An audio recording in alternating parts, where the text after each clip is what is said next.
Hi, and welcome to episode number 37 of the Murphy Show Mess Around. Happy to have you with us. It's a somber day in the radio community, as many of us earlier today learned of the passing of a true radio icon in Birmingham, Alabama, John Ed Willoughby, who was 80 years of age, and he passed away peacefully this morning. For years, all you heard about, if you were in radio in the Southeast, not just in Birmingham or Montgomery or Huntsville, but anywhere in the Southeast, you heard about John Ed and Doug, John Ed Willoughby and Doug Layton. Before that, it was Tommy Charles and John Ed with TC and John Ed. John Ed got into radio in his, relatively late in life. He was about 40 years of age, I believe, when he finally got a job in radio with TC, about 1975. And from there he worked with TC until TC's passing, and then teamed up with Doug Layton and worked there really until the latter portion of 2008, 2009, something like that, with a weekend show.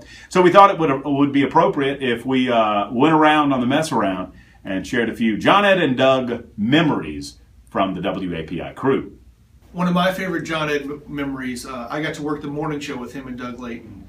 And it was during the Cam Newton scandal. And the game was on a Friday, and we were going to be the first show Saturday morning. We're on the air. He opens up the show. Well, those sons of bitches won it. I absolutely lost it because he despised Auburn. He despised Cam Newton. He thought they cheated. He probably still thinks they cheated up in heaven right now. And I laughed so hard, and I was just tearing down my face. And then a really sweet moment, I was working crazy hours up here, and I overslept, and I was running late to the show, and I called him, and I felt so bad. And I'm just speeding up here, trying to get here as fast as possible. And I get here, he goes, "Son, don't worry about it. We've all done it. Hell, if I worked as much as you, well, I'd still be asleep." So I'm going to miss you, John Ed. It was a pleasure working with you. My condolences to your family. When I first got to WAPI, I was hired to be the afternoon host in 2007, late 2007, and John Ed and Doug were actually back. They had retired in 2005. And because of circumstances, Richard Dixon and Jay Willoughby, John Ed's son, got a job in Orlando, and so they were asked to come back in the mornings.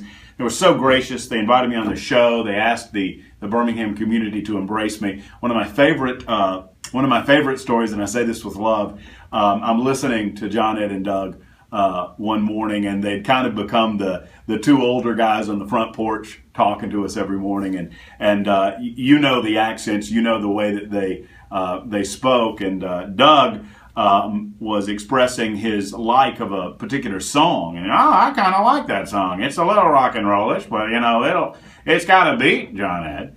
And John Ed paused for a moment, and in his most deadpan and serious voice that he could muster, he said, "I believe that music's never been the same since the guitar took over as the lead instrument."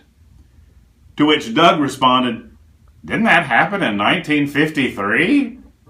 My favorite John Ed Willoughby story is when I was in the kitchen here in the studios, and Doug Layton was in the kitchen with us, and we were talking, and Doug kept referring to me as Vanessa instead of Valerie. But I never corrected him, and John Ed was in there, and he waited to the very end of whatever it was Doug was saying and turned and said, "Doug, it's not Vanessa, it's Valerie." And Doug said, "I knew that all along. I was just testing to see if you knew, John Ed." I'm going to miss him terribly. He is a wonderful soul, and we're going to talk more about John Ed Willoughby tomorrow morning on the Matt Murphy Show. So don't miss it, just after 6 a.m. We'll see you then.